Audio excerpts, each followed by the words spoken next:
ನೀವು ನೋಡ್ತಾ ಇದ್ದೀರಾ ಕರ್ನಾಟಕ ಬೀಟ್ ನ್ಯೂಸ್. ಚಿತ್ರದುರ್ಗದಲ್ಲಿ ಭಾರೀ ದಾಳಿ, ವಲಯ ಅರಣ್ಯಾಧಿಕಾರಿ BH ದುಗ್ಗಪ್ಪ ವಿರುದ್ಧ ಆದಾಯ ಮೀರಿ ಆಸ್ತಿ ಆರೋಪ. ಕೋಟ್ಯಾಂತರ ಮೌಲ್ಯದ ಆಸ್ತಿ ಪತ್ತೆ.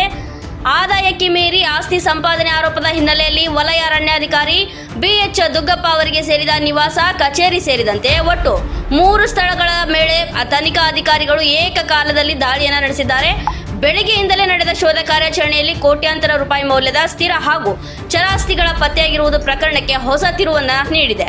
ಇನ್ನು ಪ್ರಾಥಮಿಕ ಮಾಹಿತಿಯ ಪ್ರಕಾರ BH ದುಗ್ಗಪ್ಪ ಅವರು ಈ ಹಿಂದೆ ಜಲಾನಯನ ಅಭಿವೃದ್ಧಿ ಇಲಾಖೆಯಲ್ಲಿ ಸೇವೆ ಸಲ್ಲಿಸಿದ್ದು ಪ್ರಸ್ತುತ ವಲಯ ಅರಣ್ಯಾಧಿಕಾರಿಯಾಗಿ ಕಾರ್ಯವನ್ನ ನಿರ್ವಹಿಸುತ್ತಿದ್ದಾರೆ. ಅವರ ವಿರುದ್ಧ ಆದಾಯಕ್ಕಿಂತ ಹೆಚ್ಚಿನ ಪ್ರಮಾಣದಲ್ಲಿ ಆಸ್ತಿ ಹೊಂದಿರುವ ಆರೋಪದ ಮೇರೆಗೆ ಈ ಕಾರ್ಯಾಚರಣೆಯನ್ನ ಕೈಗೊಳ್ಳಲಾಗಿದೆ. ಶೋಧದ ವೇಳೆ ಒಟ್ಟು 1.95 ಕೋಟಿ ರೂಪಾಯಿ ಮೌಲ್ಯದ ಆಸ್ತಿ ಪತ್ತೆಯಾಗಿದೆ ಎಂದು ತಿಳಿದು ಬಂದಿದೆ. ಇದರಲ್ಲಿ 1.51 ಕೋಟಿ ರೂಪಾಯಿ ಮೌಲ್ಯದ 3 ನಿವೇಶನಗಳು, 1 ವಾಸದ ಮನೆ, 3.30 ಎಕರೆ ಕೃಷಿ ಜಮೀನು, 1.83 ಲಕ್ಷ ರೂಪಾಯಿ ನಗದು, 8.92 ಲಕ್ಷ ರೂಪಾಯಿ ಮೌಲ್ಯದ ಚಿನ್ನಾಭರಣ, 22 ಲಕ್ಷ ರೂಪಾಯಿ ಮೌಲ್ಯದ ವಾಹನಗಳು ಹಾಗೂ ಸುಮಾರು 10.75 ಲಕ್ಷ ರೂಪಾಯಿ ಮೌಲ್ಯದ ಇತರೆ ಬೆಲೆ ಬಾಳುವ ವಸ್ತುಗಳು ಸೇರಿವೆ.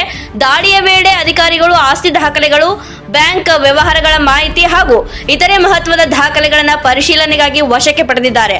ಪತ್ತೆಯಾದ ಆಸ್ತಿಗಳ ಮೂಲ ಹಾಗೂ ಅಧಿಕೃತ ಆದಾಯದೊಂದಿಗೆ ಅವುಗಳ ಹೊಂದಾಣಿಕೆ ಕುರಿತು ತನಿಖೆ ಮುಂದುವರಿದೆ.